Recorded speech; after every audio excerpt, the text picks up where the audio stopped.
welcome back. We're gonna watch another reaction video. And today we're gonna do Calvin Klein. Last time we did Coco Chanel, and that just blew my mind because I didn't realize how revolutionary she was. Gosh, I can't even get into it. But today we're doing Calvin Klein because I'm obsessed with Calvin Klein. It's a very odd obsession. I tried on one pair of their jeans and I fell in love. And ever since then, now every time at Plato's Closet I see Calvin Klein jeans, my size, I buy them. So I found a couple 3 to 4 minute videos, so I'm thinking we're gonna do 2 of them and see how this started, how this became successful. Chanel kind of just became successful because of how brilliant she was, but I'm hoping that Calvin Klein struggled a little bit before getting to that point, you know? Let's get right into it. When I wear the Calvin Klein logo, I feel like I'm part of a community or culture. There's like so many things that I think of when I think of Calvin Klein. I do love the Calvin Klein logo. It's so simple and modern. Like, the font of the 2 letters is just, it's seriously perfect. Sexy, confident. I feel like that's exactly what Calvin Klein is.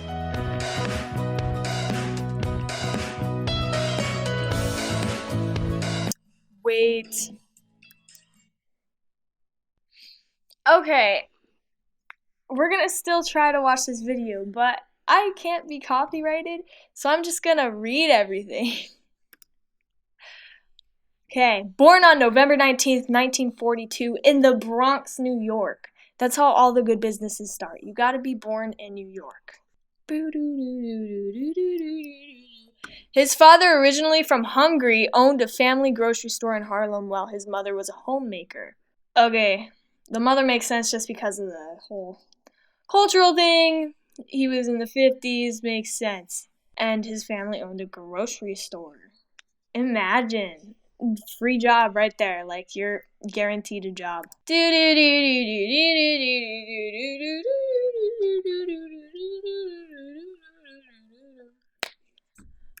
Who took great delight in visiting her divorced mother's tailoring shop. I feel like we skipped a few chapters there. Helping to give shape to Klein's. A tailoring shop. That's where his experience comes from. They always have some kind of story where they start this thing when they're young and then they build off of that. Kind of like Karate Kid.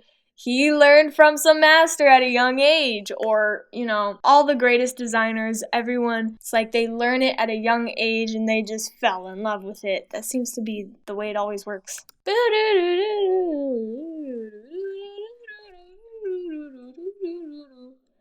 Love of clothes and design. That's not a full sentence. But a driven youth, he started working on fashion sketches. Fashion sketches are so satisfying to look at. I don't know how they do it like so well. Like, it's just a sketch to bring out their vision, but it's just so cool. You could make wall art of fashion sketches. That's how cool they are. This is so weird without the music. Before his adolescence and eventually attended the high school. Does that sentence make sense? Am I being weird or is that not proper? Before his adolescence and eventually attended the High School of Industrial Arts in the Art Students League. Okay, so he's did art stuff in school. That's cool. That's cool. This is taking forever. Like, we gotta move it along. Come on now, come on. Oh, same picture. He went on to graduate from the Fashion Institute of Technology in 1963. Okay. Klein worked in various industry jobs before starting his own label. That makes sense because he needs the experience. He needs to understand the basics. Who is that girl, though, on the left? Wait, so oh, no, his name is Klein. Duh. Okay. Renting a small showroom, Klein was eventually able to secure a deal with a department store. Secure a deal for what? I feel this isn't... Secure a deal for what? Bonwit teller after a chance encounter with one of its buyers with the exposure provided by teller. I don't understand that sentence at all. Am I just stupid? I'm not understanding this. What's Bonwit? Is that a person?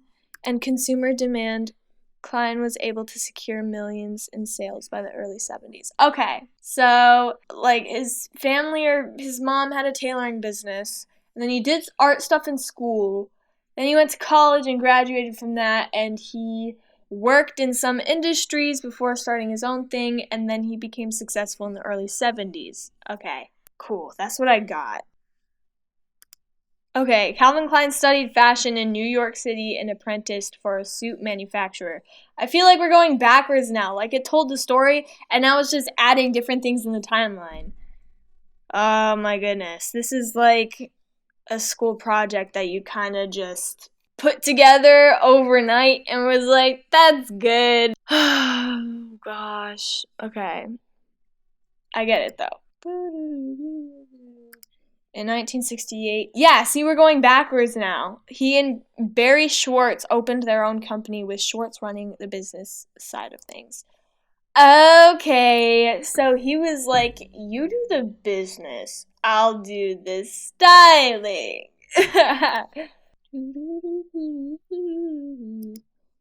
And Klein was responsible for the design and artistic vision. The label was initially recognized for suits and coats. That's cool. So they started with suits and coats. That's pretty neat. Do they still sell suits and coats? Oh, yeah. Hasn't Calvin Klein been pushing, like, the lingerie stuff or the underwear stuff now? Because they got, like, tons of celebrities doing those underwear videos or whatever, right? The Klein sportswear line became popular as well. He received 3 Coty Awards for women's wear. Okay, that's nice. It seems like it just worked out for him. That's not fair. Because people really have to, like, fail and fail and fail until they get that success. But it seems like the way they're making it sound, even for the Chanel one, it sounds like they just loved it and they tried this thing and it worked out over time. And the business eventually expanded to include menswear, jeans, cosmetics, fragrances. Cool. Oh my gosh, I love that pullover. And home collections. Having sold the company in 2003, Klein has also been the force behind model/celebrity-oriented ads that have become iconic parts of pop culture while simultaneously provoking much controversy and debate due to their provocative nature. Oh yeah. I'm just not gonna comment. So these are some of the commercials. They seem pretty friendly to me. Maybe that's just me, but yeah, that's Calvin Klein. Okay, that was the first video. I didn't really get much, but okay, cool. We're gonna go to the next one to see if they give us any more information. Designer documentary. I swear I'm okay. Calvin Richard Klein is an American fashion designer who launched the company that would later become Calvin. This also sounds like a school project. Like you have to voice over some video you made in WeVideo and you just send it out. Calvin Klein Incorporated in 1968. Klein was born on November 19, 1942 in the Bronx, New York, to parents. Yeah. Okay.